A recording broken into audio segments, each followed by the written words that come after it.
যুক্তরাজ্য, Germany, France, তারা তো অনেক বড় বড় নেতা, তারা এতদিন বলে আসছিল যে রাশিয়া কিন্তু হামলা করে দিব। হ্যাঁ। চুক্তিটা থাকলে তো আর হামলা করতে পারবে না, না এর জন্য চুক্তিটা উড়াই দিছে। ঠিক আছে, এবার হামলা করা মানে ও রাস্তাটা আর একটু ওপেন করে দিছে কি কাম এইবার হামলা করো, এরপর বাকিটা দেখতেছি। এখন যেটা হচ্ছে কি, হ্যাঁ, পুতিন হচ্ছে কি অর্সেনিক ক্ষেপণাস্ত্র মোতায়েন করছে বেলারুসে। খুব ভালো, I am happy for that. থাকুক হ্যাঁ, যে ওটার সাথে পারমাণবিক ওয়ারহেড 2-4টা লাগায় রাখেন, কারণ আমি তো আপনার অন্যতম উপদেষ্টা।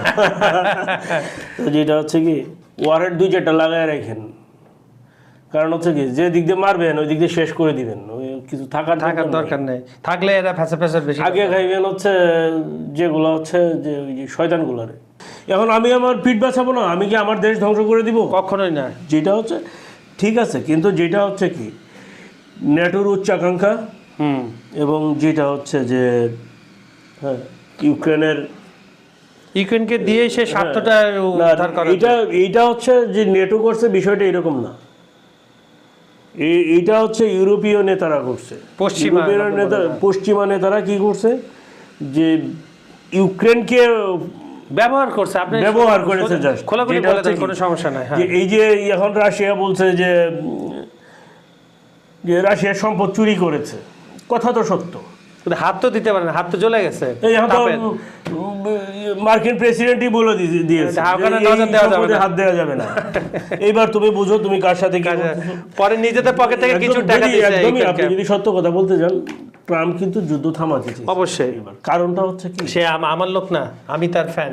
ট্রাম্প কাকু যেটু যাই বলে, ট্রাম্প যুদ্ধটা থামাতে চাইছিল, উইলিংলি থামাতে চাইছিল। কেন যুদ্ধটা থামাতে চাইছিল এর অনেকগুলো কারণ আছে, যদি আমি আপনাকে পজিটিভ কয়েকটা বলেন, নেগেটিভ বলেন। হচ্ছে হ্যাঁ, যে এই যে যুদ্ধের যে ঝুঁকিগুলো বাড়তেছে, এই যুদ্ধটা যদি ছড়ায় না যায়, ট্রাম্পের প্রধান টার্গেট ছিল যে এই যুদ্ধটা যাতে ইউক্রেনে শেষ হয়, ইউক্রেনেই শেষ হয়। কিন্তু আলটিমেটলি এটা কিন্তু ইউক্রেনে থাকলো না। এই যে ট্রিটিগুলো, 3টা ট্রিটি বন্ধ থেকে রাশিয়া তাকে উইথড্র করে নিল, এর মানেটা কি দাঁড়ালো? নিরাপত্তা ঝুঁকি তো বাড়বে ইউরোপে। ট্রাম্প তো হচ্ছে নেটোতে আর বাজেট দিবে না, 2027-এ এমনকি সে গুটায় আনতে পারে সবকিছু, সে তো বাজেট দিবে না, তাই তো? সেটাই বলছে না, সেটাই বলছে তাদের। এখন যে এই যে চুক্তি থেকে রাশিয়া বের হয়ে গেল, এখন নেটোর যে সামরিক ব্যয়, এই ব্যয় কি বাড়বে না? অনেক বাড়বে, কয়েক গুণ বাড়বে। হ্যাঁ, কয়েক গুণ। এখন কি করবে তারা? এখন তো ওদেরও বাইরে আইতে হইব। শান্তি তো আর হেঁটে হেঁটে আসে না, শান্তিকে নিয়ে আসতে হয়। হ্যাঁ, তো যে এখন দেখেন এই সিদ্ধান্তে রাশিয়া হচ্ছে 3টা স্পষ্ট বার্তা দিয়ে দিল, একদম ক্লিয়ার। সেটা কি? নেটোকে আর অংশীদার হিসাবে রাশিয়া দেখে না।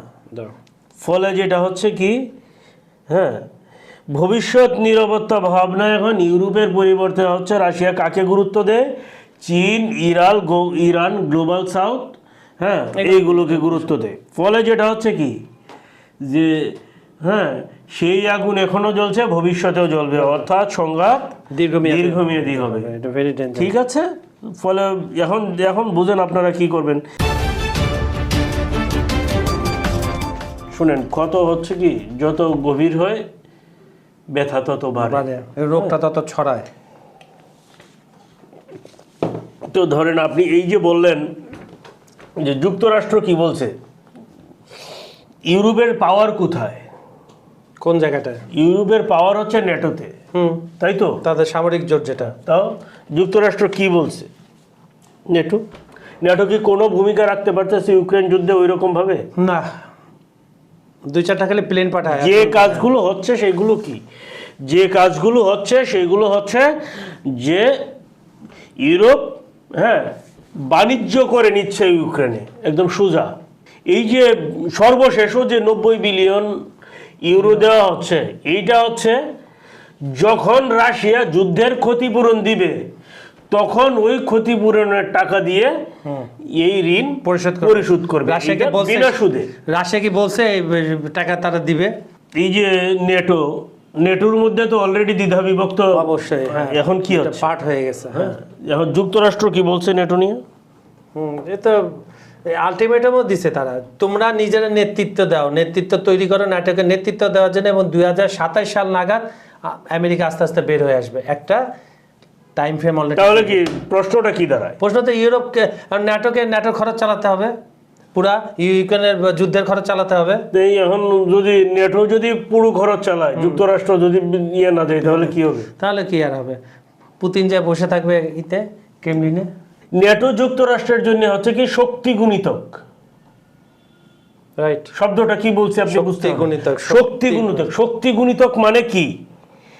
নিজের একই শক্তি দিয়ে, হ্যাঁ, এর প্রভাব এবং ক্ষমতা বেশ কয়েক গুণ বাড়িয়ে নেওয়া।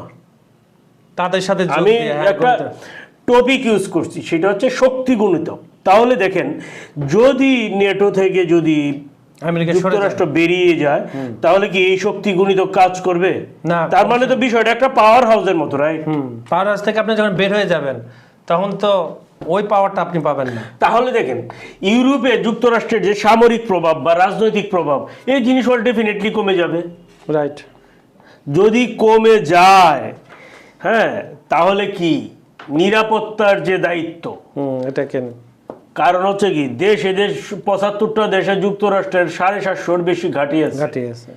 হ্যাঁ, তো এইখানে এই যে নিরাপত্তার যে দায়িত্ব, এই নিরাপত্তার দায়িত্ব এবং খরচ সবই তো বাড়বে। যুক্তরাষ্ট্রের জন্য যেমন বাড়বে, ইউরোপীয়দের জন্যও তো বাড়বে, তাই না? তাহলে কি হবে? হয় তাদের যুক্তরাষ্ট্র কি একা মনে করেন রাশিয়া বা চীনের প্রভাব ঠেকাতে পারবে? অবশ্যই না। হয় তাদের ঘাঁটি কমাতে হবে, আর না হলে ন্যাটোর সাথে ঝুলে থাকতে হবে, আমার যেটা মনে হয়। ফানিল, হ্যাঁ, সার্ভারভ, প্রতাপশালী জেনারেল, তার গাড়ির নিচে বিস্ফোরণ। যাই হোক, উঠছে তো। যেটা হচ্ছে, দেখেন, যুদ্ধের মাঠে তো মরবি। এটা তো আপনি যদি একদম ক্যাজুয়ালিটি যদি জিরোতে নামায় আনতে চান, তাহলে যেটা করতে হবে, চুরি করে ঘরে বসে থাকতে হবে। আপনার জন্য যুদ্ধ না। এখন ইউক্রেনে কি মরে নাই? ইউক্রেনে কত জেনারেল মিনারেল মরছে, এর কোনো গ্যারান্টি আছে? এর কোনো হিসাব আছে? আপনার ড্রোন দিয়ে যেগুলো মারছেন, ড্রোন ক্ষেপণাস্ত্র সব দিয়ে। যদি পুতিনের ভাষায় যদি বলি যে 2025 সনের শুরু থেকে এ পর্যন্ত ইউক্রেনে 5 লাখ সৈন্য মারা গেছে, পুতিনের দাবি হিসাবে। তারপরে দাদা, যেটা আপনি তো একটা কথা স্বীকার করবেন, যে আপনার যখন কোন যুদ্ধটা শুরু হয়, প্রথম যে জিনিসটা মারা যায় সেটা হচ্ছে সত্য, ট্রুথটা মারা যায়। এখন যে যার পক্ষ তো বাড়ায় বলাই। তাহলে নিরপেক্ষ যদি আপনি দেখেন, আমি আপনাকে বলি, এইগুলো হচ্ছে বিচ্ছিন্ন হামলা। বিচ্ছিন্ন যুদ্ধের মাঠে কিছু সমীকরণ থাকে, এই বিচ্ছিন্ন হামলাগুলো চালানো হয় নির্দিষ্ট এলাকা থেকে নজর যাতে সরিয়ে নেওয়া হয়, দৃষ্টিভঙ্গি সরিয়ে নেওয়ার জন্য। ঠিক আছে? আপনার হচ্ছে টার্গেট লিফট করার জন্য হচ্ছে, হ্যাঁ, বা যদি বলেন যে বিভ্রান্ত করার জন্য এইগুলা করা হয়। এইগুলা নতুন কিছু না। এই যে ওডেসা থেকে দৃষ্টি ফেরানোর জন্যই ওই ক্রিমিয়া ব্রিজ টার্গেট। রাশিয়া যুদ্ধে নিজেকে জয়ী হিসাবেই দেখতে চায়, স্বাভাবিক। অনফিল্ড তো তাই বলে, ঠিক আছে, আর ব্যাটল ফিল্ডও কিন্তু তাই বলছে, সেটা। এখন দেখেন কি, ইউরোপ অর্থনৈতিক এবং রাজনৈতিকভাবে ক্লান্ত, কিন্তু হ্যাঁ, এই অর্থনীতিকে ট্যাকেল করার জন্যই ইউক্রেনকে ইনফ্লুয়েন্স করে ওই যে ঋণ টিন দিয়ে রাশিয়ার সম্পদগুলো কিভাবে হাতিয়ে নেওয়া যায়, হ্যাঁ, এই জায়গাগুলো ইউরোপীয় দেশগুলো চেষ্টা করতেছে, কিন্তু বাস্তবতা হচ্ছে কি, যে সাহস পাচ্ছে না, আমার ক্লান্ত হয়ে গেছে। বুকে বল নাই, মুখে ফটফটানি আছে, মুখে ফটফট করে তো লাভ নাই, পারলে করে দেখাও বাবা। ফলে যেটা হচ্ছে, ভারসাম্যটা রাশিয়ার, দেখেন, রাশিয়ার জনবল এবং গোলাবারুদের তো অভাব নাই, কিন্তু ইউক্রেন প্রযুক্তি এবং গোয়েন্দা সহায়তায় আগে, কারণ যুক্তরাষ্ট্র সাপোর্ট দিচ্ছে, পশ্চিমারা সাপোর্ট দিচ্ছে, হ্যাঁ। কিন্তু যেটা হচ্ছে কি, হ্যাঁ, এই যে ধারাবাহিকতা, সেই ধারাবাহিকতা আসলে কতদিন চলবে? কিসের উপরে নির্ভরশীল, এটার কোনো ভিত্তি নাই না। তাহলে এখন কেন শান্তি আসতেছে না, এটা আপনি সংক্ষেপে বলেন, আমি আজকে অনুষ্ঠানটা শেষ করতে চাই। যুদ্ধক্ষেত্রে তো কেউ এখন নির্ণায়কের ভূমিকায় নাই। কারণ হচ্ছে কি, কেউ সম্পূর্ণভাবে পরাজিত বলতে পারছে না যে আমি জিতে গেছি বা আমি জয়ী, আর পরাজয়টা স্বীকার করে না। শক্তির ভারসাম্য যদি না বদলায়, শক্তির ভারসাম্য না বদলালে, হ্যাঁ, ওই সমঝোতা সম্ভব না, যুদ্ধের ময়দানে সমঝোতা হবে না। আচ্ছা, আপনার খুব সুন্দর কথা দিয়ে আজকের অনুষ্ঠানটা শেষ করছি। মাঠে ও মানচিত্রে আসলে নির্ধারণ হবে ইউক্রেন যুদ্ধে কে জিতবে, কারণ আলোচনা ব্যর্থ। গত 3 মাস থেকে 4 মাস যে আলোচনার গাড়িগুলো বিভিন্ন দেশে ঘুরে বেড়াচ্ছে, তাদের তেল ফুরিয়ে আসছে। তো সুপ্রিয় দর্শক, বিশ্ব সংযোগের আজকের অনুষ্ঠানটি আপনাদের কেমন লেগেছে আমাদের একটু জানান কষ্ট করে। আমাদের এখানে আপনারা যদি কিছু জানতে চান অবশ্যই কমেন্টে জানাবেন, আমরা চেষ্টা করব সেই বিষয় নিয়ে কথা বলার জন্য। বিজ্ঞাপন ও প্রমোশনের জন্য ডেসক্রিপশনে দেওয়া নাম্বারে যোগাযোগ করতে পারেন। আজ এখানে বিদায় নিচ্ছি, সবাই ভালো থাকবেন, সুস্থ থাকবেন, আগামীকাল আবার দেখা হবে। ধন্যবাদ সবাইকে। ধন্যবাদ।